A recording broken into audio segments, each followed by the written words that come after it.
오늘 주님 나를 사용하소서라는 제목으로 함께 은혜를 나누고자 합니다. 이스라엘 백성들이 광야에 출애굽한 후에 광야 생활을 마치고 나서 가나안 땅에 들어가게 되었을 때에 그들이 반드시 해야 될 일이 있었습니다. 바로 그것은 전쟁이었습니다. 여호수아서에 보면 얼마나 이 위대한 승리의 개가가 얼마나 많이 울리고 있습니까? 여호수아가 진두지휘하는 그 이스라엘 군대가 가나안 땅에 있는 그 모든 사람들의 주력 부대들을 박살을 내어 버렸어요. 그리고 나서 12 각 지파에게 땅을 분배를 했죠. 근데 땅을 분배받은 지파는 와, 자유의 땅이다라고 들어가는 것이 아니라 여호수아의 군대가 주력 부대를 밟아 이겼다면 거기에는 아직 남아있는 이 잔챙이 부대가 아직 남아있다는 것입니다. 그 남아있는 전쟁이 있었기 때문에 그들과 반드시 전쟁을 했어야 했습니다. 지난번 제가 사사 온니엘에 대해서 말씀을 잠시 나누었을 때도 제가 언급을 해드렸는데요. 이 가나안 사람들은 이미 영적으로 완전히 마치 애굽 왕 바로 왕처럼 완전히 영적으로 강팍한 사람들이었기 때문에 이들의 생각과 마음과 모든 삶에 우상 숭배와 죄악으로 완전히 범벅되어져 버렸기 때문에 이스라엘 백성들은 이들과 친구할 수가 없었습니다. 이들을 쫓아내지 않고 하나님이 원하시고 기뻐하시는 하나님 나라를 세울 수가 없었습니다. 그래서 남아있는 잔존하는 모든 가나안 세력들을 완전히 쫓아내는 이 전쟁이 바로 각 지파에게 주어진 이 과업으로 남아 있었다라는 것이죠. 그들을 완전히 쫓아내고 오직 하나님만 경외하는 그런 하나님 나라, 오직 하나님의 주권만이 인정받고 하나님의 말씀의 통치만이 온전히 이루어지는 그런 하나님의 나라를 가나안 땅에 세워야 하는 것이 바로 이스라엘 백성들의 바로 사명이었던 것입니다. 그럼에도 불구하고 안타깝게도 사사시대는 그런 하나님이 주시는 사명을 잃어버린 시대였던 것입니다. 오늘 이 사사기 3장 1절 말씀에 이렇게 말씀하고 있죠. 여호와께서 가나안의 모든 전쟁들을 알지 못한 이스라엘을 시험하려 하시며, 이스라엘 백성들이 전쟁을 알지 못했다라는 것입니다. 전쟁을 알지 못했다라는 것은 왜 우리가 가나안 땅에 들어가야 하지? 왜 하나님께서 우리를 가나안에 들어가도록 인도해 주셨지라고 하는 하나님의 사명을 알지 못하는 세대가 바로 이 사사시대의 이스라엘 사람들이었다는 것입니다. 그들이 전쟁을 알지 못하니까 가나안 사람들을 쫓아낼 리가 있겠습니까? 가나안 사람들과 친구하면은 뭐 맛있는 것도 주지요, 또 가나안의 레시피도 가르쳐 주지요, 가나안식의 농사법을 가르쳐 주어서 농사도 잘 되게 하지요. 그러다가 그들이 바알과 아세라를 음란하게 섬기게 되었고, 바로 하나님께서는 그들의 죄를 깨닫게 하시도록 구산리사다임, 2배나 더 악하다라고 하는 이 별명을 가지고 있는 구산리사다임 메소포타미아 왕을 통해서 압제를 당하는데 무려 8년 동안 고통을 당하다가 나중에 그들이 우리가 하나님 앞에 정말 잘못했구나라는 것을 깨닫고 하나님께 부르짖자, 우리 하나님께서는 그 부르짖음의 기도에 응답하셔서 사사 온니엘을 보내어 주셨고, 그 온니엘을 통해서 이스라엘 백성들이 40년 동안의 평안이 몰려왔다라고 하는 것이 바로 1절에서 11절까지의 내용입니다. 그리고 나서 온니엘 사사를 통해서 40년 동안의 평안이 몰려왔는데 그 이후에 어떤 일이 일어났습니까? 11절에 온니엘이 죽었고요. 그리고 나서 이스라엘 자손이 또 여호와의 목전에 악을 행하니라. 하나님 앞에 은혜를 받아놓고 이후에 또 옛날에 잘못했던 행동을, 하나님의 마음을 갈기갈기 찢어놓는 그 죄악을 또 행하였더라라고 오늘 성경은 말씀하고 있습니다. 그랬더니 하나님께서는 이번에 이 에글론 왕을 강성하게 하셔서, 모압 왕 에글론 왕을 강성하게 하셔서 다시 이스라엘을 압제하도록 하나님께서 이스라엘 백성들을 이렇게 내버려 두셨는데 13절 말씀에 보면 이렇게 말씀하고 있습니다. 에글론이 모압과 아말렉 자손들을 모아가지고 와서 이스라엘을 쳐서 그 다음에 어디를 점령했다고요? 종려나무 성읍을 점령한지라. 우리 성경을 조금 아시는 우리 성도님들, 종려나무 성읍이 어떤 나라를, 어떤 지역을 말하려 하고 있습니까? 여리고입니다. 여리고. 요 여리고가 어떤 지역입니까? 예, 요수아 청을청내 여리고. 근데 그 여리고입니다.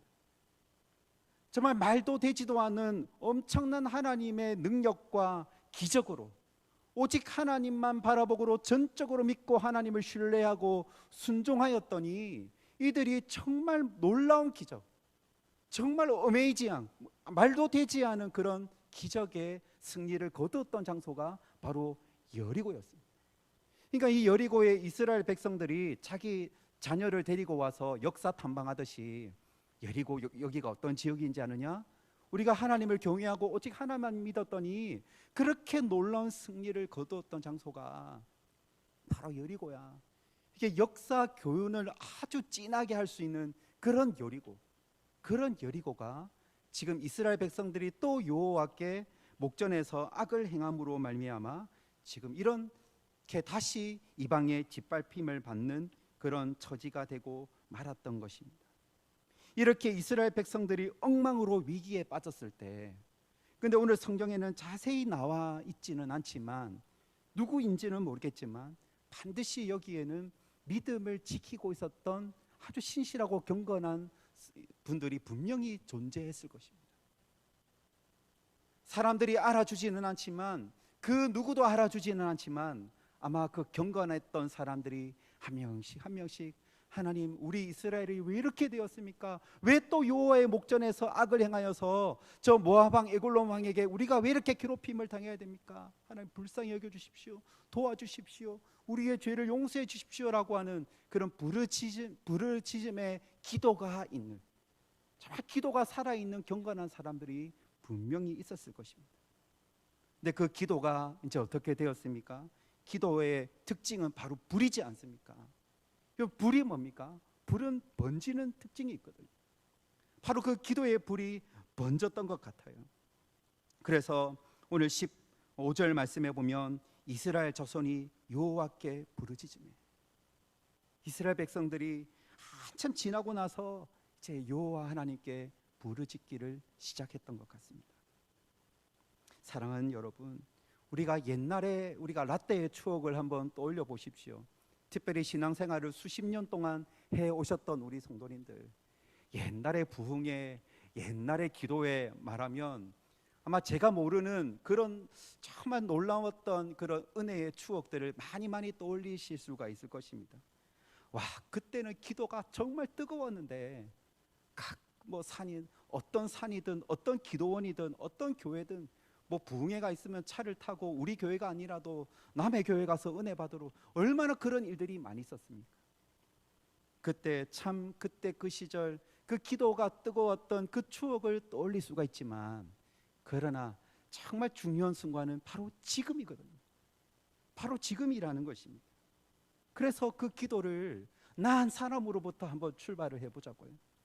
오늘 이스라엘 백성들이 15절에서 마침내 여호와께 부르짖으매라고 하는 그 기도의 불, 그 기도의 그 불씨를 정말 내 한 사람으로부터 출발했으면 지금 하나님이 얼마나 기뻐하시겠는가 한번 생각해 보시기를 바랍니다. 나의 기도를 통해서 옆 사람에게 그 기도의 불이 옮겨 붙고, 나의 기도를 통해서 나의 사랑하는 아들과 딸과 손주가 옮겨 붙고, 나를 통해서 나의 옆에 있는 성도들에게 기도가 옮겨 붙게 될 때에 하나님께서 마침내 우리의 기도를 부어주시고, 우리가 기도할 때에 하나님께서 성령의 기름을 부어주실 때에 하나님께서 우리 교회를 통해서 역사하시고, 다시 우리나라에 귀하고 귀한 부흥의 역사를, 하나님의 주권적인 역사로 말미암아 나타나는 그런 부흥의 은혜를 반드시 허락하여 주시는 줄로 여러분 믿으시기를 바랍니다. 오늘 하나님께서는 이스라엘의 부르짖음을 들으시고 이스라엘의 기도에 응답을 해주셨지요. 그리고 오늘 성경에 보면 모압 왕 에글론으로부터 구원하시기 위한 한 사사를 세웠는데, 그 사사는 베냐민 지파 사람 바로 에훗이었습니다. 오늘 15절 말씀에 보면 그는 곧 베냐민 사람 게라의 아들 왼손잡이 에훗이라고 말씀하고 있습니다. 여기서 베냐민이라고 하는 뜻은 오른손의 아들이라고 하는 뜻을 가지고 있거든요. 오른손의 아들. 그러니까 오른손을 잘 쓴다라고 하는 뜻이죠. 근데 오른손을 잘 쓴다라고 하는 뜻의 베냐민이라고 하는 그 뒤에는 뭐라고 표현을 하고 있습니까? 왼손잡이 에웃이라고 이렇게 표현을 하고 있습니다. 그래서 예전에는 이 말씀을 가지고 에웃을 가지고 왼손잡이라고 표현을 하는 것은 반대로 오른손을 잘 못 쓰는 장애인이었을 것이다 라고 그렇게 해석하는 분들이 많았었는데, 지금은 그게 확실하지 않다, 잘 모른다라고 해석하는 학자들도 있습니다. 정확하게 어떤 뜻인지는 우리가 잘 알 수 없습니다. 그리고 이 당시에 에웃은 이 에글론 왕에게 이스라엘 백성들이 곡물을 바치면 그 곡물을 모아가지고 정리해가지고 대표로 이 왕에게 바치는 일을 바로 에웃이 했었거든요. 그래서 이것을 가지고 봐라, 에웃은 장애인이 맞다, 혹시나 에웃이 갑자기 이 자객이 되어가지고 왕을 살해할 수도 있기 때문에 이 장애인인 사람을 고용해서 아이고 네가 까불어봐라, 나한테 해코지 하겠나라고 하는, 그렇게 마음 편안하게 안전하게 가져갈 수 있는 사람이 에웃이었을 것이다 라고 그렇게 생각하는 사람들이 있고, 아니면 반대로 아니다, 바로 이 베냐민 사람 왼손잡이 에웃이라고 하는 것은 이 왼손잡이, 그러니까는 왼손을 마치 오른손을 쓰듯이 잘 쓰는 사람, 한 마리도 오른손이든 왼손이든 아주 잘 쓰는 사람, 양손잡이, 마치 양발을 잘 쓰는 이 손흥민 축구 선수가 아주 이렇게 훌륭한 축구 선수가 되는 것처럼, 이 곡물을 바친 곡물을 가지고 정리하고 차곡차곡 쌓고 모으고 이걸 정리하려고 하면 오른손 왼손 잘 써야 되는데, 힘이 있어야 되는데, 이것을 믿고 맡길 수 있는 사람이 에웃이다. 어떤 것이 정답인지는 잘 모르겠지만, 그러나 여기서 우리가 한 가지 분명하게 기억해야 될 것은 바로 우리 하나님이라는 것입니다. 우리 하나님께서 모압 왕 에글론의 압제를 통해서 이스라엘을 구원하시기 위해서 하나님께서 에웃으로 하여금 곡물을 바치는 일을 하도록 하나님께서 주권적으로 역사하셨다는 것입니다. 여러분 믿으십니까? 하나님의 역사를 위해서, 하나님의 때가 되면 하나님께서 에웃을 통해서 이스라엘을 구원하시기 위해 하필이면 그 타이밍에 그때에 에글론 왕에게 곡물을 바치는 일을 이 에웃에게 하나님께서 맡기셨다는 것입니다. 바로 이것이라는 것입니다. 저는 이 말씀을 묵상을 하다가 누가 떠올랐냐면 바로 이 에스더가 떠올랐습니다. 에스더가 어떤 고백을 합니까? 이 모르드게가 이 에스더에게 네가 왕후의 자리를 얻은 것이 이때를 위함인지 아닌지 누가 알겠느냐. 이 말을 들었던 이 에스더가 뭐라고 말합니까? 내가 죽으면 죽으리이다 라고 대답을 하지 않습니까? 내가 왕후가 된 목적이 내가 포로로 끌려와서 내가 그냥 왕으로 내가 예쁨 받고 그냥 잘 먹고 그냥 잘 살고 인정받고 행복하게 사는 것이 하나님의 뜻이 아니라 바로 이 하만을 통하여서 유다 민족을 말살시키려고 하는 그 위기 가운데서 건져내라고 하필이면 하나님이 나로 하여금 이 왕으로 하나님께서 세워주셨다라고 하는 이 고백이 에스더의 고백이라는 것입니다. 그렇다면 우리의 삶을 한번 바라보십시오. 내가 왜 저 남자랑 결혼을 해야 돼? 내가 하필이면 이 지지리도 참 힘든 가정에 내가 왜 여기서 내가 힘들게 살아가야 돼? 라고 인간적으로 생각해 볼 수 있지만, 우리가 조금만 뒤집어서 우리가 조금만 하나님 앞에서 기도하고 생각한다면 하나님이 이때를 위해서 하나님께서 내가 이 가정을 이루고 이 아이들에게 아빠가 되고 엄마가 되고 남편이 되고 아내가 되고 자부가 되고 사위가 되라고 하나님께서 나를 이렇게 세워주셨구나. 우리가 하나님의 뜻을 생각해 볼 수가 있습니다. 너무나 어렵고 힘든 직장과 나의 사업, 왜 내가 이렇게 힘든 일을 당해야 되는가라고 정말 이렇게 생각하지 말아야 될 그런 생각을 하는 분들도 있지만, 그러나 하나님 앞에서 생각해 보면 하나님께서 이 일을 이루라고 하나님께서 주권적인 역사 가운데에 나를 오늘 여기까지 인도해 주셨고 나를 이 장소에 세워 주셨구나라고 우리는 하나님의 마음을 우리는 묵상해 볼 수가 있습니다. 사랑하는 여러분, 우리가 하나님 앞에서 어떤 일을 하고 있느냐 별로 중요하지 않습니다. 돈을 얼마나 많이 벌고 있느냐 벌지 못하느냐, 우리 하나님은 별로 그거 중요하게 여기지 않습니다. 사회적으로 어떤 직함을 가지고 있고 다른 사람들 앞에 얼마나 존경을 받는 자리에 있는지 결코 우리 하나님께서는 중요하게 여기지 않습니다. 우리가 처해 있는 상황과 장소가 바로 하나님께서 부르시는 장소, 하나님께서 준비하시라고 요구하시는 그런 장소인 줄 깨닫고, 주님 나를 사용해 주시옵소서, 그 때를 기다리며 우리가 주님 앞에 쓰임받기를 묵묵하게 준비하고 하나님 앞에 헌신할 수 있는 저와 여러분들이 될 수 있기를 주님의 이름으로 축원드립니다.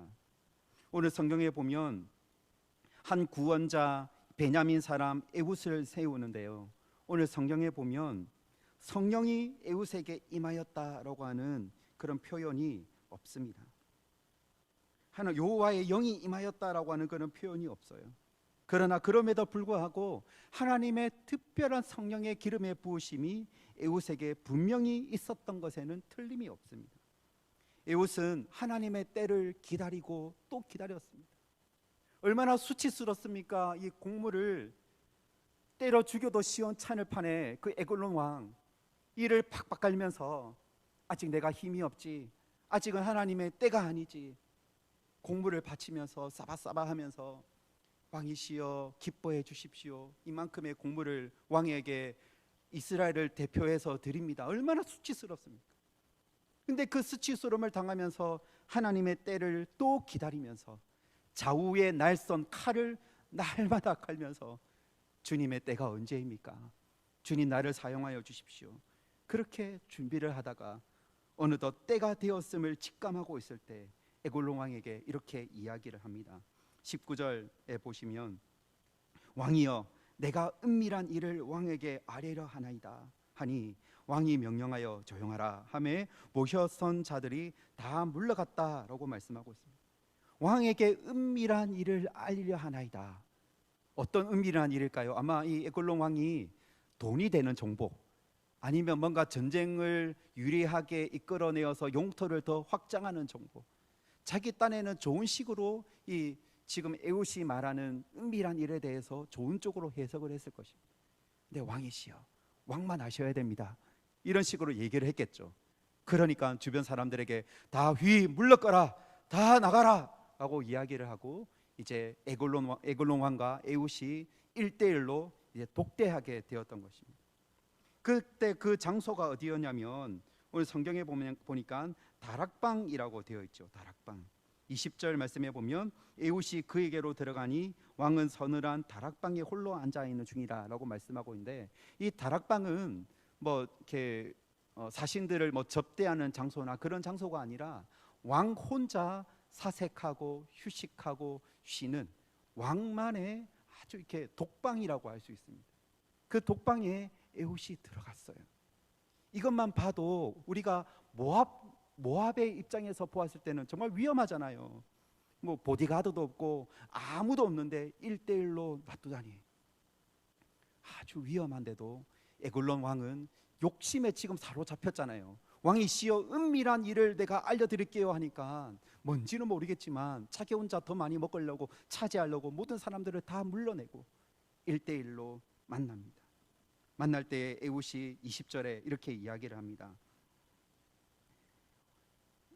내가 하나님의 명령을 받들어 왕에게 아뢰릴 일이 있나이다. 앞에서는 은밀한 일을 알려주겠다 해놓고 1대1로 이렇게 남아있으니까 하나님의 명령을 받들어서 내가 왕에게 아뢰릴 일이 있나이다. 앞에하고 뒤에하고 분위기가 좀 다르잖아요. 뭐? 하면서 자리에서 벌떡 일어났겠죠. 자리에서 벌떡 일어나니까 어떤 타이밍입니까? 좌우에 날선 칼로 이 에글론 왕을 한 방에 찔러서 죽일 수 있는 절호의 타이밍이잖아요. 앉아있는 사람을 어떻게 칼로 죽일 수 있겠습니까? 일어섰을 때 한 방에 배를 찌를 수 있는 그런 자세를 에글론 왕이 취하게 됐던 거예요. 그래서 때가 기회다 싶어서 힘껏 찔렀습니다.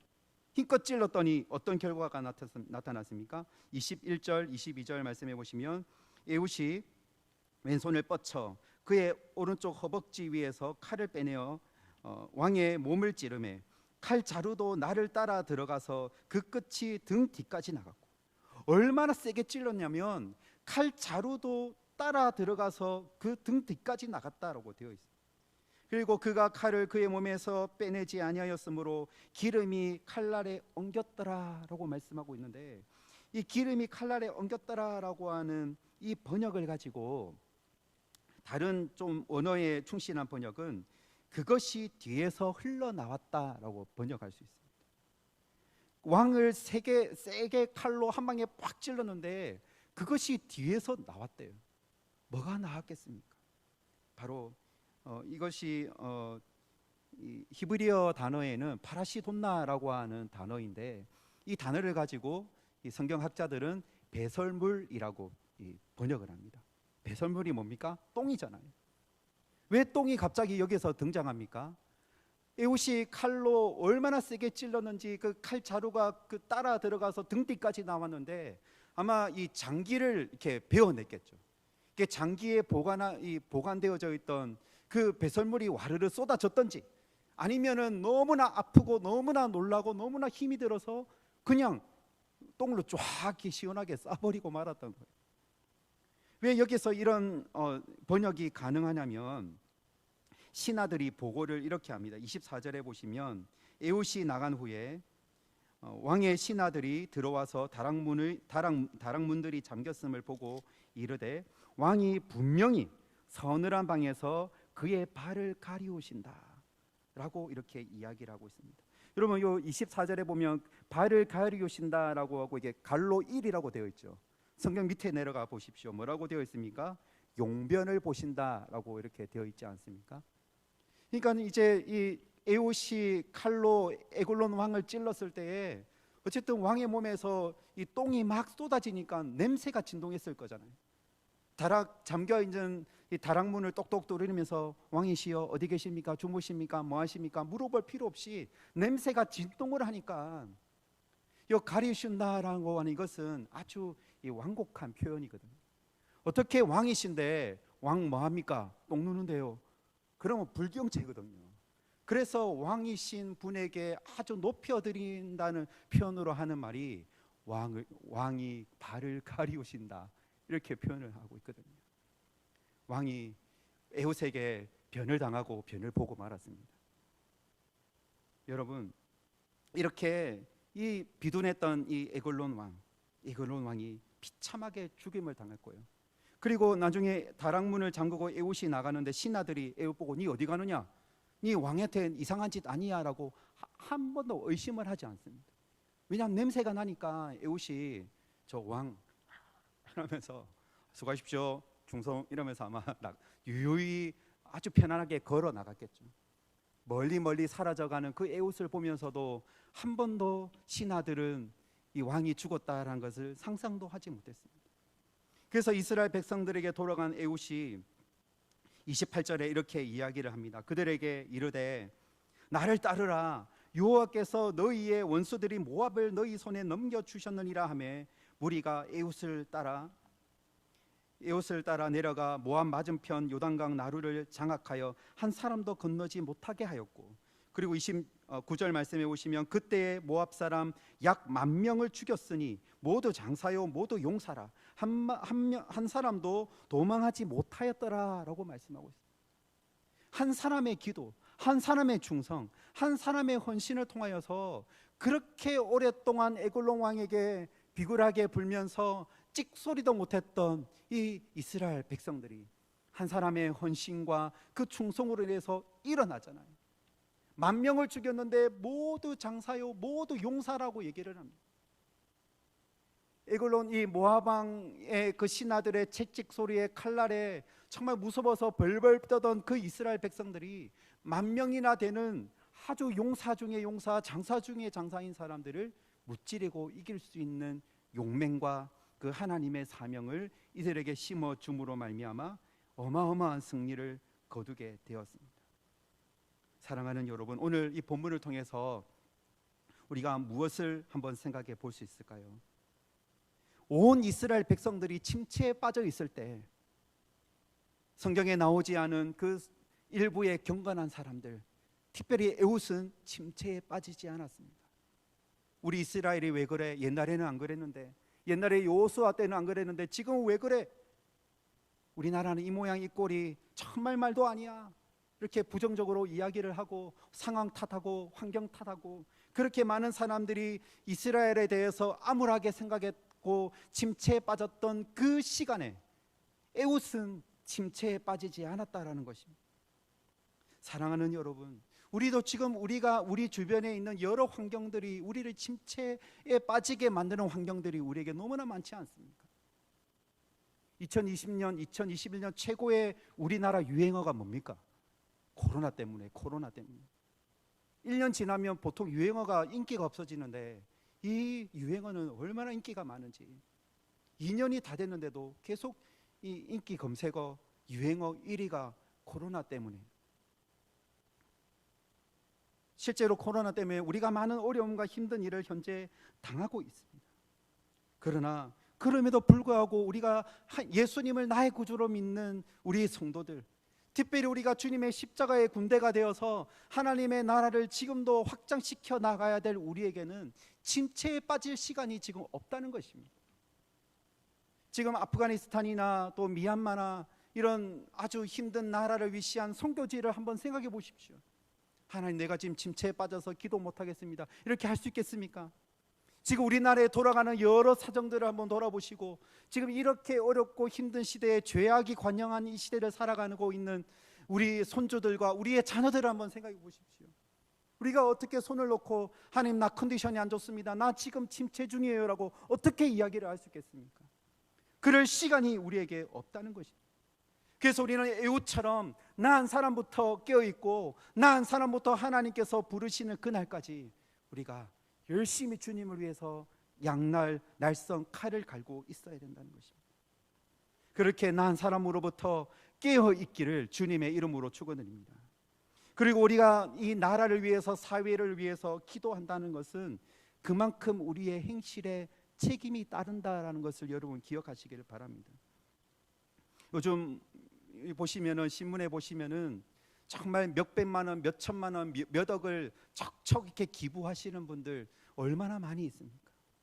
그러나 그런 분들뿐만 아니라 우리 가까운 동사무소나 이런 데 가시면요, 폐지를 주워가면서 폐지로 모은 돈을 가지고 어렵고 힘든 사람들 먹이라고 라면값 기부하는 분들이 있어요.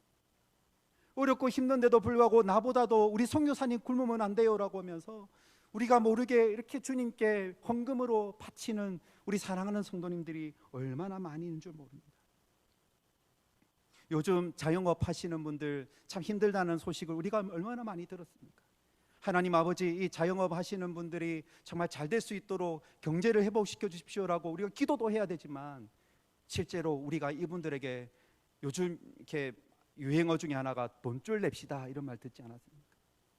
우리의 지갑을 내어서 우리 이분들의 가게에 가서 그 물건을 팔아주는 거예요. 그리고 요즘 택시 영업하시는 분들 중에 100만 원도 못 버는 분들이 얼마나 많은 줄 몰라요. 그럼 우리가 어떻게 해야 돼요? 주일날 교회 올 때 우리가 시간에 쫓겨서 맨날 자가용 타고 오는데 한번 택시를 한번 타보십시오. 주일날 아침에 손님 어디 가십니까? 대운동에 있는 저 석포교회 갑시다. 석포교회가 어디입니까? 요즘 이 내비게이션이 있지만 문화회관 근처로 가면 알려드리겠습니다. 식자재 마트에서 우회전하시고 좌회전하시고 저기 우리 교회가 있습니다. 기사님, 요즘 제가 자가용이 있는데 요즘 택시 기사님들 너무 어렵고 힘이 드니까 제가 이불로 택시 탑니다. 기사님 힘드시지요? 힘내십시오. 이런 말 한마디에 그 기사분들이 마음이 녹아내리지 않겠습니까? 또 택시 하시는 분들은 얼마나 또 이렇게 망이 넓은데요. 세상에 이런 손님을 내가 한번 태워봤다. 우리 교회도 소문도 많이 나고요. 우리도 기도하는 것만큼 이 사회에 대한 책임도 우리가 감당할 수 있고요. 이게 뭐 대단하고 뭐 위대한 일은 아니지만 우리의 작고 정말 이 사소한 이런 우리의 사랑의 실천을 통해서 이 어려운 시대 가운데서도 우리나라가 유지되고 회복될 수 있다는 것을 한번 기억해 보시고, 이 어렵고 힘들다고 하지만 나보다 더 어렵고 더 힘든 사람들을 한번 돌아보시면서 내가 어떤 삶을 살아가야 될지를 한번 고민해 보시기를 바랍니다. 한번 죄송하지만 한번 따라 하실까요? 나에게는 승리가 어울립니다. 여러분들에겐 승리가 어울려요. 왜냐하면 예수님이 우리의 구주가 되시기 때문이에요. 예수님이 우리 죄를 위해서 십자가에 못 박혀 죽으시고 부활하심으로 말미암아 우리의 모든 죄와 사망의 문제를, 우리의 모든 고통의 문제를 다 해결하셨기 때문이에요. 우리 예수님께서 유월절 어린 양이 되셔서 우리의 질고를 지시고 우리의 슬픔을 지신 분이 바로 우리 예수님이시기 때문입니다. 그래서 우리는 침체에 빠질 수 있어요. 우리는 완벽하지 않기 때문에 우리는 침체에 빠질 수 있어요. 근데 그것은 잠깐만 침체에 빠지셔야 돼요. 침체에 빠지더라도 내가 이러면 안 되지, 내가 일어나야지라고 일어나셔서 하나님께 부르짖으십시오. 어떤 문제가 있든지 하나님께 부르짖으십시오. 다시 하나님, 내가 말씀과 성령으로 정말 충만해져서 내가 우리 나라를 일깨우고 우리 가정을 일깨우고 하나님의 나라를 확장시켜 나갈 수 있는 그런 나의 삶이 되게 하여 주시고, 그런 우리 속포교회가 되게 하여 주시옵소서. 주님, 나를 사용하여 주시옵소서라고 고백하시고 다짐하시고 결단하는 저와 여러분들이 될 수 있기를 주님의 이름으로 축원드립니다.